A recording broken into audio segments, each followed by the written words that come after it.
presidente, vereadoras, vereadores, pessoal que nos acompanha pelas redes, TV, pessoal do plenário. Primeiro, deixar minha posição bem clara aqui para o pessoal que nos acompanha, colegas vereadores, que para qualquer tipo de moção que vir nesse sentido, que na minha visão não tem pé e nem cabeça, não vai a lugar nenhum, porque se eu votar sim, não vai vir mais recurso para o município. Se eu votar não, também não vai vir. A votação já passou.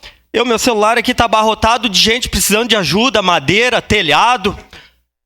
Pessoal, aqui não vi ninguém mencionar e divulgar para a população o FGTS, que está à disposição de toda a comunidade de Caxias do Sul, que o pessoal tem perguntado.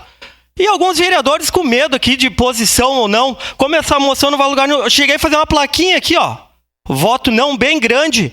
E serve para qualquer tipo de moção de repúdio, que faz quase 2 horas que o plenário aqui está discutindo e nós não vamos a lugar nenhum. Então fica aqui bem claro, independente se for para a esquerda, para a direita, qualquer tipo de moção que não servir para movimento nenhum, para atender a nossa população, a nossa comunidade, votarei não. Obrigado, presidente.